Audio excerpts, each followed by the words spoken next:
Hello everyone, a very warm welcome to my YouTube channel job hunt with Abhishek. तो आज का जो job रहने वाला है वो कस्तूरबा गांधी बालिका विद्यालय की तरफ से है। ये आपका बेसिकली रहने वाला है कासगंज में। ये आपका यूपी उत्तर प्रदेश स्टेट में आता है। ठीक है। तो ये एक बालिका विद्यालय है, तो ऑफ कोर्स यहाँ पे जो है केवल लड़कियां ही पढ़ती हैं। और यहाँ पे जो है रिक्रूटमेंट भी ये टीचर्स का, प्रिंसिपल का, बहुत सारे पोस्ट का आया हुआ है। तो यहाँ पे जो है केवल फीमेल्स ही अप्लाई कर सकती हैं, कोई मेल कैंडिडेट यहाँ पे अप्लाई नहीं कर सकते हैं। ठीक है। तो अगर आप मेल हैं तो ये स्किप कर सकते हैं, अगर आप फीमेल है तो आप जो है फर्दर देख सकते हैं। तो ये उसका ऑफिशियल लिंक है, और लिंक जो है मैं डिस्क्रिप्शन बॉक्स में पिन कर दूंगा। वहां से जो है आप डायरेक्टली आ सकते हैं। ठीक है। तो जैसे ही आप इसके ऑफिशियल वेबसाइट पे आएंगे तो यहाँ पे जैसे ही थोड़ा सा आप नीचे स्क्रॉल डाउन करेंगे, यहाँ पे आप देख पा रहे होंगे application of for new selection of teachers non teaching staff in the upgraded Kasturba Gandhi girls school district Kasganj में। ठीक है। तो अगर आप जो है इस पे क्लिक करेंगे तो इसका जो ऑफिशियल एडवर्टीजमेंट है वो आप डाउनलोड कर सकते हैं। ठीक है। तो मैंने जो है ऑलरेडी डाउनलोड कर लिया है, वही आप लोग को मैं दिखाऊंगा। ठीक है। तो एडवर्टीजमेंट देखने से पहले मैं रिक्वेस्ट करता हूं कि अगर आप मेरे चैनल पे नए हैं तो प्लीज जो है मेरे चैनल को आप लोग सब्सक्राइब कर लीजिए, और जितना हो सके उतना जो है अपने फैमिली और फ्रेंड्स में भी शेयर कर दीजिए, ताकि सबको जो है बेनिफिट मिल पाए और मुझे भी मोटिवेशन मिले कि आप लोग के लिए मैं जो है ऐसे ही रोज जॉब अपडेट्स लाता रहूं। तो चलिए बिना देरी के हम देख लेते हैं कि एडवर्टीजमेंट में जो है इन लोगों ने क्या क्या डिटेल में दे रखा है। तो ये है उसका ऑफिशियल एडवर्टीजमेंट। ठीक है, जैसा कि आप लोग देख पा रहे हैं। तो यहाँ पे दे रखा है आपका क्लियरली, कार्यालय जिला बेसिक शिक्षा अधिकारी कासगंज। ठीक है। यहाँ पे आपका जो है यहाँ पे क्लियरली मेंशन्ड है कस्तूरबा गांधी बालिका विद्यालय, कक्षा 6 से 8 व कक्षा 9 से 12। मीन्स क्लास 6 से 8 तक आपको पढ़ाना है, या फिर आपको जो है क्लास 9 से क्लास 12 तक पढ़ाना है। ठीक है। तो इस क्लास के लिए जो है वैकेंसी आई हुई है। ठीक है। यहाँ पे देख लेते हैं कि वैकेंसी किस किस पोस्ट के लिए आया हुआ है।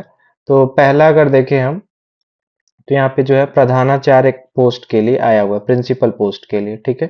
तो यहाँ पे आपका जो शैक्षिक योग्यता बोल रहा है, ठीक है, मतलब आपका एलिजिबिलिटी मांग रहा है। तो यहाँ पे आपका एमए होना चाहिए हिंदी में या फिर अंग्रेजी में, या फिर जो है आपका एमएससी होना चाहिए केमिस्ट्री में।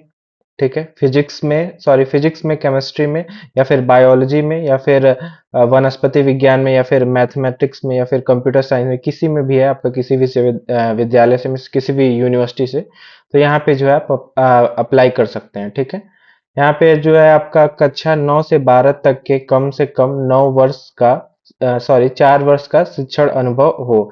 मतलब जो है आप नाइन्थ और 12th के जो स्कूल्स या कॉलेजेस होते हैं, अगर आपने उसमें पढ़ाया हुआ है, आपके पास एक्सपीरियंस है 4 साल का, तो यहाँ पे जो है आप प्रिंसिपल पोस्ट के लिए अप्लाई कर सकते हैं। आपका मिनिमम जो है एज रहना चाहिए 30 ईयर्स। ठीक है, 30 ईयर्स से कम नहीं होना चाहिए। ठीक है। तो यहाँ पे जो है आप अप्लाई कर सकते हैं। अगर एक और जो है यहाँ पे दे रखा है, अगर आप जो है इंटरमीडिएट, मतलब इंटरमीडिएट क्लासेस में आपने पढ़ाया हुआ है और आपके पास जो है 10 ईयर्स का जो है एक्सपीरियंस है, तो यहाँ पे जो है आप अप्लाई कर सकते हैं। ठीक है।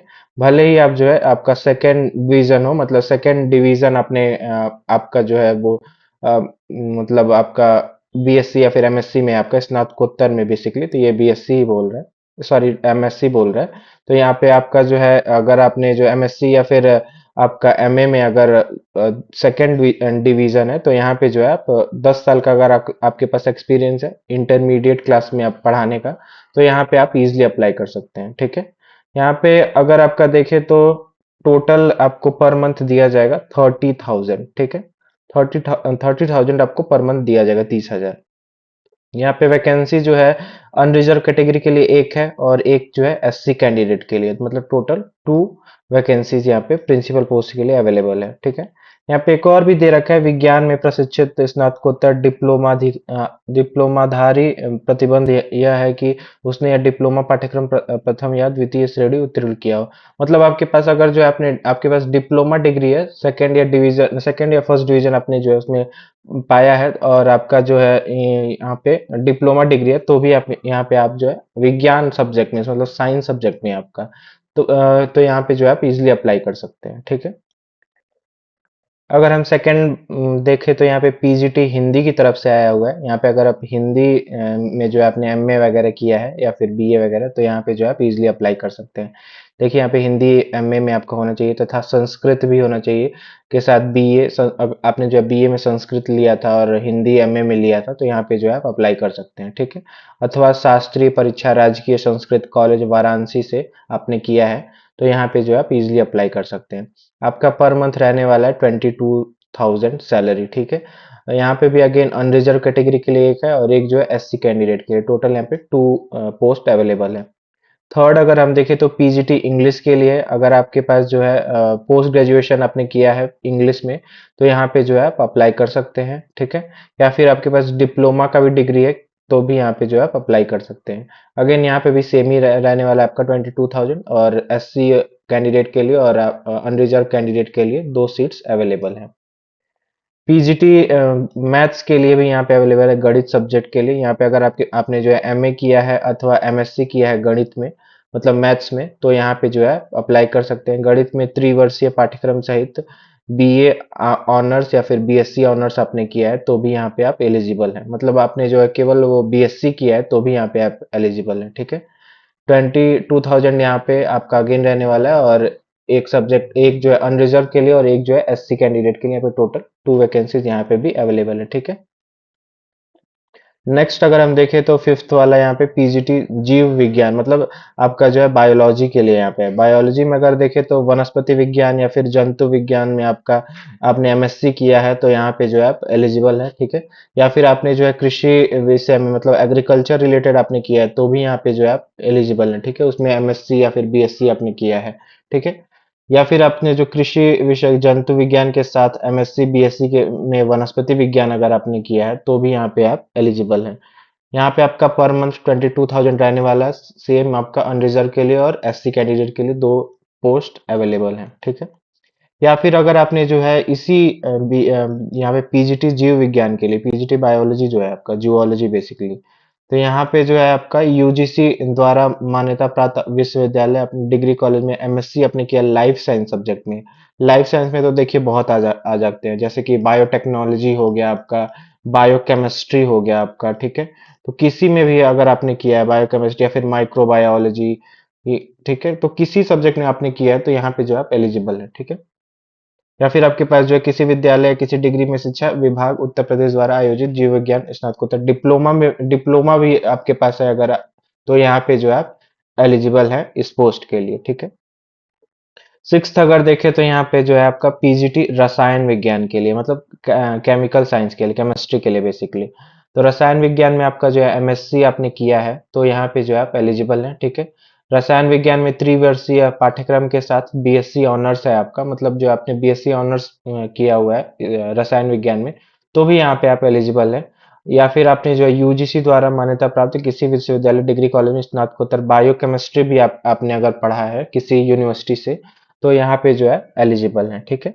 यहाँ पे भी आपका सेम 22,000 ही रहने वाला है, और यहाँ पे अगेन अनरिजर्व और एससी कैंडिडेट के लिए 2 सीट्स अवेलेबल है, ठीक है।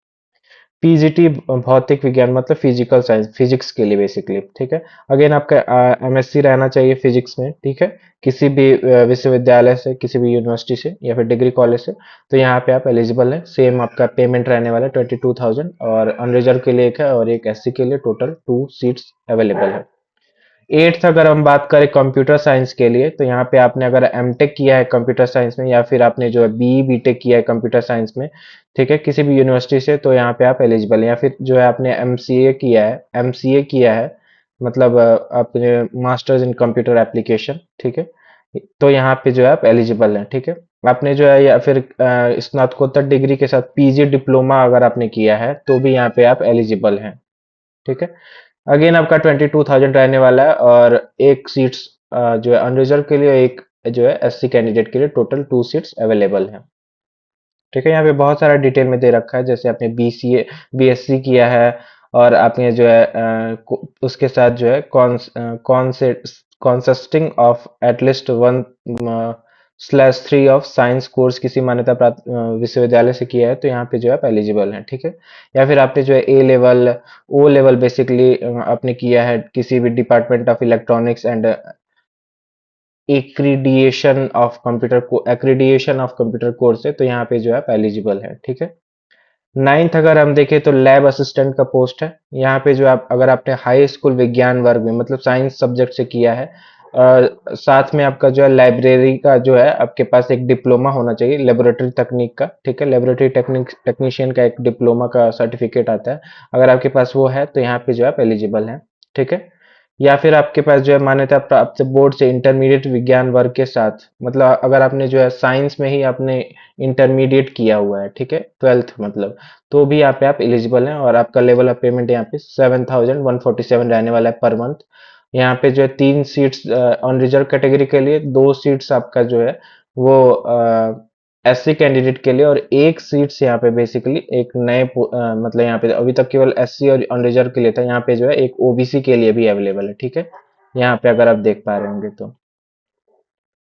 ठीक है, या यहाँ पे तो टोटल यहाँ पे 6 पोस्ट अवेलेबल है। टेंथ अगर देखें तो कार्यालय अधीक्षक लिपिक के लिए है। यहाँ पे आपका माध्यमिक शिक्षा परिषद उत्तर प्रदेश द्वारा आयोजित इंटरमीडिएट परीक्षा अथवा उसके समकक्ष कोई परीक्षा उत्तीर्ण है आप, तो यहाँ पे जो है आप अप्लाई कर सकते हैं। ठीक है, यहाँ पे बहुत सारा डिटेल में दे रखा है, जैसे आप माध्यमिक शिक्षा परिषद उत्तर प्रदेश के साथ साथ केंद्र अथवा किसी राज्य से आपने किया है, ठीक है, तो भी यहाँ पे जो आप एलिजिबल हैं।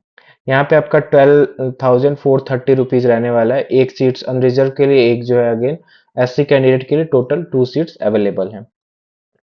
11th अगर देखें तो लेखाकार के लिए, अगर आपके पास जो है स्नातक वाणिज्य तथा एमएस ऑफिस आपको आना चाहिए। यहाँ पे वो बेसिकली अनिवार्य है यहाँ पे। ठीक है, मैंडेटरी है। अगर आपको आ रहा है तो यहाँ पे जो है अप्लाई कर सकते हैं। ठीक है, या फिर आपके पास जो ओ लेवल का डिप्लोमा है तो भी यहाँ पे आप अप्लाई कर सकते हैं। आपका यहाँ पे पेमेंट 13,673 रुपीज रहने वाला है पर मंथ। यहाँ पे जो है केवल एससी कैंडिडेट के लिए अवेलेबल है और टोटल 1 सीट ही अवेलेबल है। ट्वेल्थ अगर देखें तो चपरासी पोस्ट के लिए है। यहाँ पे आप जो है केवल अपने 8th क्वालिफाई किया है तो यहाँ पे जो है आप अप्लाई कर सकते हैं। 7,147 रहने वाला है आपका पेमेंट, और 1 सीट जो है यहाँ पे अनरिजर्व के लिए, 2 सीट्स एससी के लिए और एक जो है ओबीसी के लिए, टोटल 4 वैकेंसी यहाँ पे अवेलेबल है। 13th अगर देखें तो चौकीदार पोस्ट के लिए, यहाँ पे भी आपका 8th ही मांग रहा है, और सहायक रसोइया रसोइया के लिए भी आपका जो है कक्षा 8 तक आपने अगर पढ़ा है, 8th अगर क्वालिफाइड है तो यहाँ पे जो है आप अप्लाई कर सकते हैं। यहाँ चौकीदार के लिए आपका 7,147 रुपये रहने वाला है, और सहायक रसोइया के लिए 6,433 रुपये पर मंथ आपको दिया जाएगा। ठीक है, यहाँ पे भी अगेन आपका जो है अनरिजर्व कैटेगरी के लिए एक है, और एक जो है आपका एससी कैंडिडेट के लिए, और एक जो है ओबीसी कैंडिडेट के लिए, टोटल 3 सीट्स अवेलेबल है। यहाँ पे अगेन आपका 2 अनरिजर्व के लिए, एक एससी के लिए, टोटल 3 सीट्स अवेलेबल है। ठीक है, कुछ यहाँ पे नोट करके दिया हुआ है, मतलब इम्पोर्टेंट है बेसिकली ये। तो यहाँ पे यदि 2 या अधिक अभ्यर्थियों के गुणवत्ता अंक, मतलब अगर आप 2 कैंडिडेट यहाँ पे अप्लाई कर रहे हैं और दोनों का जो है मतलब इनका जो क्वालिफिकेशन का क्राइटेरिया है जो शॉर्टलिस्ट करेंगे, अगर उसके अकॉर्डिंग दोनों का मार्क्स जो सेम आ रहा है, तो उसमें जो है जो ज्यादा उम्र का होगा, ठीक है, सपोज एक जो है केवल 25 साल का है, एक जो है 26 साल का है, तो जो 26 साल का है उसको ये ले लेंगे। ठीक है, बिकॉज एज के अकॉर्डिंग। ठीक है, यदि 2 या अधिक अभ्यर्थियों के गुणवत्ता अंक आयु समान हो, अभ्यर्थी का नाम, तो अंग्रेजी वर्णमाला क्रम, अगर जो है अगेन उनका नेम भी जो है सेम, सॉरी उनका एज भी सेम है, तब जो क्या करेंगे वो, तब वो जो अंग्रेजी वर्णमाला, मतलब जो एक का नाम आकाश है और एक का नाम अगर बंटी है तो ए ऑफ कोर्स पहले आएगा, तो ए वाले को ले लेंगे ये। ठीक है, बी वाले को नहीं लेंगे। तो ये अपना कुछ क्राइटेरिया इन लोगों ने बता रखा है। आपको भेज यहाँ पे कैसे अप्लाई करना है, तो यहाँ पे जो है आप एक इन्वेलप ले सकते हैं, और उस पे जो है पूरा पोस्ट वगैरह कौन सी कैटेगरी से है आप, क्या क्या किस पोस्ट के लिए अप्लाई कर रहे हैं, ये सारा लिख के जो है आपको इनको बाय पोस्ट आपको भेजना है, वो भी स्पीड पोस्ट के द्वारा ही, और किसी अदर मीन से नहीं भेजना है, केवल स्पीड पोस्ट ही यहाँ पे एक्सेप्टेबल है। ठीक है, कस्तूरबा गांधी बालिका विद्यालय में शैक्षिक शिक्षणेतर कार्मिकों के रिक्त पदों पर केवल महिला, देखिए यहाँ पे लिखा भी है, केवल जो है केवल फीमेल्स ही यहाँ पे अप्लाई कर सकते हैं, मेल्स यहाँ पे अप्लाई नहीं कर सकते हैं। ठीक है, चयन प्रक्रिया की अगर बात करें तो यहाँ पे सिलेक्शन कैसे होगा, यहाँ पे अगर देखें तो शिक्षिकाओं के चयन हेतु रिक्तियों का आगणन पदवार, विषयवार, वर्गवार, जनपद स्तर पर किया जाएगा। ठीक है, उसके बाद से मतलब ये बेसिकली आपका मेरिट लिस्ट बनाएंगे, आपके कितना एज है, कितना आपका एक्सपीरियंस है और कितना आपने पढ़ाई किया है, उसके बेसिस पे ही आपका मेरिट लिस्ट तैयार होगा। यहाँ पे दे भी रखा है इन लोगों ने कैसे बनाएंगे। जैसे अगर पहला देखे तो यहाँ पे हाई स्कूल में, हाई स्कूल आप कर लेंगे। हाई स्कूल में आपका देखिए टोटल आपने कितना परसेंटेज पाया है इंटू 10 करेंगे डिवाइडेड बाई 100। ठीक है, इंटरमीडिएट में भी आपका सेम। ठीक है, टोटल आपने कितना परसेंट पाया है इंटू 100 डिवाइडेड बाई 100। तो टोटल ऐसे ही करके जो है आपका मेरिट लिस्ट बनेगा। देन आपको जो है ये जो है अगर आप सेलेक्ट हुए तो आपको ये बता देंगे। ठीक है, यहाँ पे कोई भी अदर एग्जाम वगैरह या फिर इंटरव्यू वगैरह कुछ नहीं लिया जाएगा। ठीक है, बस आपको जो है यहाँ पे अपना फॉर्म फिल करके इनके एड्रेस पे भेज देना है। ठीक है, एंड देन अगर आप सेलेक्ट हुए तो आपको ये बुला लेंगे। ठीक है, यहाँ पे देखिए आपको अप्लाई कैसे करना है। यहाँ पे देखिए आपको 29 मार्च से पहले पहले तक जो है आपको यहाँ पे अपना एप्लीकेशन फॉर्म भेज देना है। ठीक है, शाम 5 बजे से पहले तक। ठीक है, और यहाँ पे जो है इनका एड्रेस भी दे रखा है। ठीक है, ये एड्रेस है इनका, तो इसी एड्रेस पे जो है आपको भेज देना है। ठीक है, भेजना भी कैसे, यहाँ पे साधारण डाक या फिर कोरियर से प्राप्त पत्रों को अस्वीकार कर दिया जाएगा। मतलब आप जो है कोई नॉर्मल डाक वगैरह भेज रहे हैं तो यहाँ पे नहीं लिया जाएगा। केवल यहाँ पे स्पीड पोस्ट या फिर रजिस्टर्ड डाक से प्रेषित कर सकते हैं। ठीक है, बस यही दो मीडियम से आप भेज सकते हैं और कोई अदर मीन से आप नहीं भेज सकते हैं। यहाँ पे जो है आपका दो लिफाफे जिस पर 45 रुपए, मतलब 45 रुपए बेसिकली यहाँ पे आपका लगेगा एज अ टिकट। ठीक है, तो वो 45 रुपए बेसिकली भेजने का स्पीड पोस्ट का ही दिया लगेगा आपका, तो उसका टिकट लगा आना चाहिए। ठीक है, तो उसके हिसाब से जो है ये यहाँ पे वो सेलेक्ट करेंगे। ठीक है, नेक्स्ट अगर हम देखें तो यहाँ पे जो है आपका एप्लीकेशन फॉर्म यही है बेसिकली आपका। ठीक है, यही आपका एप्लीकेशन फॉर्म है। तो ये आपको जो है पूरा क्लियरली फिल करना है। यहाँ पे पूरा आपका नेम वगैरह दिया है, यहाँ पे आपका फोटो वगैरह लगेगा। और ठीक है, तो यहाँ पे पूरा आप डिटेल में भर के इनको जो है इन्वेलप में भेज सकते हैं। ठीक है, फिर अगर आप सेलेक्ट हुए तो आपको जो है ये बुला लेंगे। अगर नहीं सेलेक्ट हुए तो फिर आपको जो है ये नहीं बताएंगे, मतलब आप समझ जाइएगा कि आप नहीं सेलेक्ट हुए। So that's it. अगर कोई आपको क्वेरी है तो आप जो है कमेंट बॉक्स में कमेंट करके पूछ सकते हैं। And again I request you all, अगर आप मेरे चैनल पे नए हैं तो ज़्यादा से ज़्यादा मेरे चैनल को आप लोग शेयर करिए और जो है लाइक और सब्सक्राइब भी करिए, ताकि जो है मुझे भी मोटिवेशन मिले कि आप लोग के लिए जो है ऐसे ही मैं रोज़ वीडियोस लाता रहूँ। So thank you very much.